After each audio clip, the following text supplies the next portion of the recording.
那现在呢，我们来说一下第二种方案啊。第二种方案呢，适合一些才艺型的主播啊，比如唱歌的，然后呢，适合一些网络 K 歌的爱好者啊，他们需要跟别人交流，然后呢，经常没事还能高歌一曲。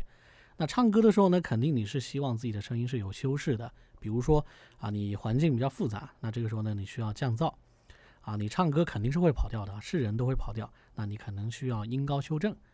然后呢，你这个 EQ 希望复杂一点，就是说不要那么简单。然后混响呢，也希望可以有更多的选择啊。然后可能你还需要别的一些声音上的修饰。那这个时候呢，你需要用第二种方案。那第二种方案呢，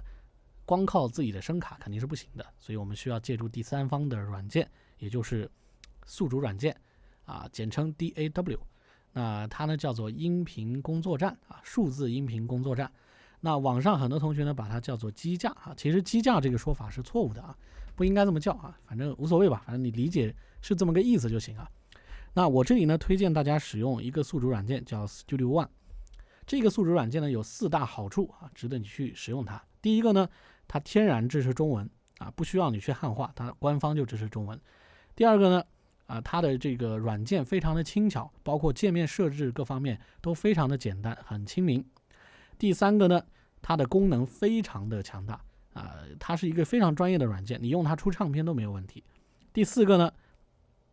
就是它的这一个软件的这个就是说 ASIO 的这个驱动的各方面的这个兼容也非常的 OK， 完全没有问题。用它的这个延迟呢，会比同样臃肿的软件的延迟要更低稳定性要更高一点。当然，如果你用的是 RME， 用这个 Cubase 和 Nuendo 也是非常好的，因为你别忘记它有一个非常强大的功能，就是对这个 Cubase 和 Nuendo 会有一个性能上的加成，在这里，在这个功能你打上勾之后，用 Cubase 和 Nuendo 是有性能上的加成的，延迟会更低。所以呢，如果说你想要有更低的延迟呢，其实这个是非常 OK 的勾上这个，然后用 Nuendo 和 Cubase 来 K 歌也是完全没有问题的但方法是通用的，就一个宿主学会，别的宿主其实都差不多，万变不离其宗。这里面呢，我们主要以 Studio One 为主，因为这个 Cubase 和 Nuendo 网上并没有什么非常靠谱的这个破解，甚至是新的版本根本就没有破解所以呢，这个就没办法了。那 Studio One 最起码它是有破解的，当然我还是推荐大家去使用正版，能使用正版的情况下经济不是非常拮据的情况下，用正版是最好的当然这里面我就以这个 Studio One 4为主来进行讲解我们打开这个软件，那这个软件的下载呢，在期限格你可以找到，这个安装方法呢，期限格里面也有所以呢，你不用担心自己不会安装也不用担心下载不到。然后在这里呢，点击这个声卡这个图标，选择 RME 的这个声卡。如果说你想要对这个延迟进行选择呢，你可以在这边点击这个控制面板，打开这个界面，然后对你的延迟进行调节。我呢调节为256，我觉得 OK 了，够用了。然后呢，这个 EQ 这个功能呢，可以把它勾掉，因为你使用第二种方案的话，你是不需要使用 RME 的效果器的，所以呢，把这个 EQ 去掉，还可以节省一些声卡的这个性能然后呢，点击确定就 OK 了。然后弄好之后，这边应用，然后再确定就 OK 了。然后呢，这个时候我们创建这个工程文件点击新建，然后呢，这里输入一个你自己喜欢的名字大家随便。采样率呢441记得一定要是441。然后呢，这个其他的随便点击确定创建完成。那你要进行网络 K 歌的话，肯定是需要用到一些插件的当然，关于插件我们后面再说我们先说它如何设置这个路由。那首先呢，你需要设置它的路由，创建一条音频轨道选择立体声的就 OK 了，右击立体声，然后呢点击这里，选择最后一项，设置这个 IO。然后在这里面呢，你可以按照我的这么一个方法来进行设置就是说系统默认输入的声音，其实你是可以不用改的除非说你根本不想处理系统的声音那你就可以把它改成这样。但比如说我这里我不想处理这个系统游戏内的各种声音我就把这个删掉。好 OK， 那我只需要一个单声道，也就是我们插入的话筒这个1和这个我们伴奏输入的这么一个通道。那伴奏输入的通道其实你也可以选择是系统这个通道，不过呢尽量还是不要跟系统重合伴奏输入的通道尽量不要跟系统重合这是没有问题的所以呢，我选择一个 ADAT 的1和2，然后呢，这个输出通道呢，我也选择 ADAT 的1和2输出通道呢，这个也尽量不要跟系统重合也就是说，你可以选择不要跟播放器重合，不要跟系统重合啊，就 OK 了。当然也不要跟 YY 重合。还记得我们前面设置的吗？我们前面是将 YY 设置为 ADAT 5和6，所以呢 ADAT 5和6是黑名单啊，你千万不要设置啊。7和8都行啊，千万不要设置为5和6。但由于7和8我们是把它设定为直播的这么一个通道，就这个，所以呢当然7和8其实是可以设置的啊，其实是可以设置的，因为这里的这个设置的这个播放通道其实是第2行的播放通道，并不是第3行，所以其实是可以设置的。但是系统的播放通道是这个，所以呢我们这个避免。那网易云我们设定为这个3和4，所以这个网易云我们也就播放伴奏的这个软件呢我们也避免。所以呢你可以把它设定为 ADAT 的1、2、3、4或者7、8，这3个选择随便你啊，5、6不能，5、6是不可以的。那 Babyface Pro 这么多通道完全是够用的，所以呢我们设定为 ADAT 1和2，然后呢这个输入的设备呢也是 ADAT 1和2和默认的话筒的1，然后把它设为默认。如果说你希望宿主软件要帮你处理这个游戏的这个声音呢，你还可以再创建立体声，把那个1和2给它就弄进来啊，1和2弄进来就行了。当然这里面我就不折腾了啊，我就给它应用确定，我不处理游戏的声音啊，因为处理游戏的声音其实也是有缺陷的啊，这个我们后面再说。这里呢就创建了一条这个轨道，然后呢我们选择这个立体声的这个轨道作为输入设备，我们希望这个立体声轨道是用来放伴奏的。然后呢我们再选择这个创建一条单声道的轨道，那它的输入设备呢是1，就是我们话筒的这个输入设备。那弄好这一切之后呢，我们就需要回到我们这个调音台这边来进行设置了啊。首先我们回想一下，我们的 YY 呢是它的这个输出的这个设备呢是 ADAT 的5和6，它的输入设备呢是这一路是7和8啊，这个不用管它，这个输出设备就是最终的混合信号的这么一个过程，所以这个我们可以不用管它。然后呢这个我们的宿主软件的这个就是刚才这个 Studio One 的输出的这个声音呢是 ADAT 1和2，是这一路。然后呢这个它的输入设备呢是 ADAT 1和2啊，也是 ADAT 1和2，不过呢是下面的这一路啊，仔细听是下面这一路。然后呢它的话筒呢是接受上面这一路。 OK， 当你搞定这一切之后，再回想一下网易云是3和4，是这一路啊，把信号都搞定之后呢，这时候我们就可以开始设置了啊。首先呢我们要把这个话筒的信号呢给它弄进来，所以呢我们可以点亮这个话筒是这个，点亮这个。那点亮之后呢，这里宿主软件里面你看啊，点亮这个监听功能嘛，这边就有这个话筒的这个声音了。那我们回到这边来，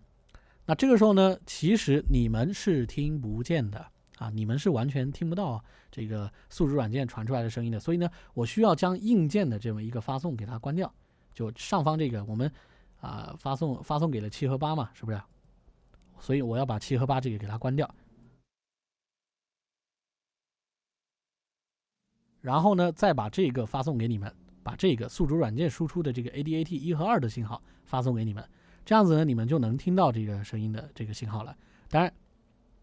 我自己还听不见，我自己是这一路的信号。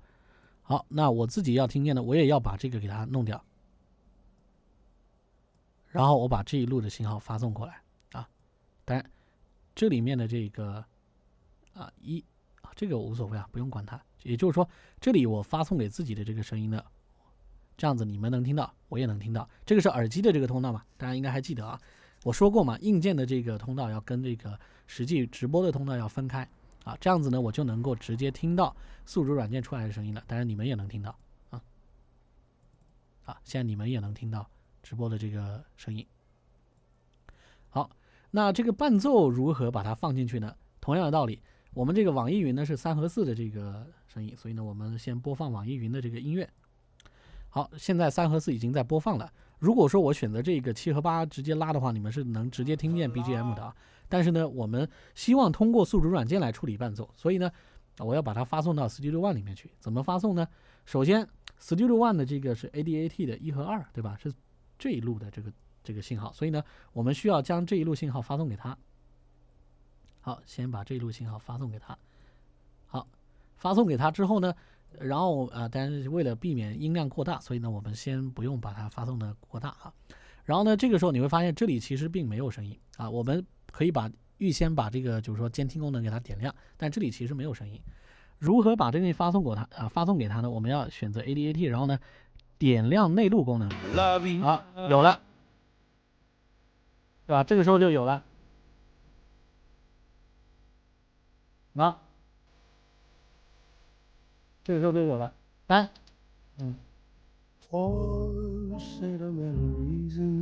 这个呢，就是控制它的这个发送给宿主的这么一个声音的量。比如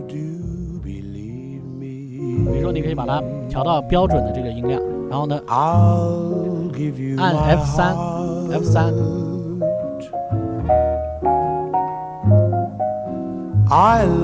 然后你的这个控制权利呢就被交到了宿主软件这边来。好，这里就是 ADAT 的这个输入的这个就是说通道嘛，就是我们现在这一个轨道接收的这个通道。所以呢，这个是网易云播放的通道，所以这个通道其实发送给它就等于发送给了宿主，然后宿主软件再通过这个推子可以进行音量的控制。也就是说，我们把原本属于声卡控制的这个 BGM 的这个权利呢，交给了宿主软件来进行控制。这样子呢，我们就把伴奏和人声同时发送给了宿主软件，让宿主软件进行信号的混合，然后宿主软件通过这个轨道，就通过这个 ADAT 的1和2来进行输出。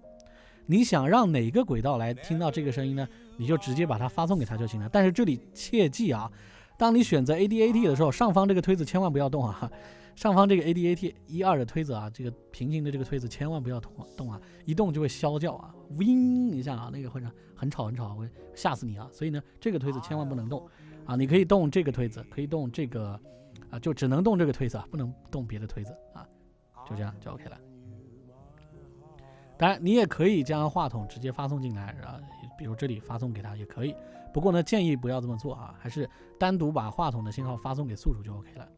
就这样。当然，如果你想让这个信号进行混合啊，你这个系统播放的声音其实也可以同时发送给他，这就是 RME 的强大的地方，这个非常牛逼啊。那这样子呢，我们就已经做到了将这两个都已经给他的这种地步。那这个时候我们如何让 YY 听到这个声音呢？那现在 YY 是能够听到声音的，为什么呢？因为我们的 YY 呢是其实有接收这个宿主软件的信号。你看啊 ，YY 有接受宿主软件的信号。如果我把这个给它拉掉的话，啊，这个给它拉掉的话，那就没了，那大家都没了，一拍两散啊。所以最终接收的信号呢，其实是在这里，是在这里。我所有在这边啊花式的这个去调节的所有一切，其实就是为了你们7和8能够听到这个声音。那这个时候呢，我 YY 里面7和8要听到这个声音，就是这边这个推子来进行控制啊，这个推子，因为这个推子还记得吗？是宿主软件的输出。那除了这个输出之外呢，这个 YY 其实就可以不需要别的任何的这个输出了啊，别的任何声音都不需要。那如果说你想要让游戏的这个音乐被大家听到呢，就把游戏通道的推子推上去就 OK 了啊。当然，如果你想连游戏音乐都宿主软件输出的话，你只要在宿主软件里面再创建一条立体声的轨道，把 IO 的设置，把这个 IO 的设置添加一个宿主软件的一个通道的就 OK 了啊，就这么简单。当然，一般情况下应该是不会的，不会有这种操作的。一般你只需要将伴奏发进来处理就 OK 了啊。这样子呢，你就做到了一个直播的路由上的一个问题。但如何进行这个声音上的修饰呢？所以呢，我们就下面来讲如何修饰你的声音。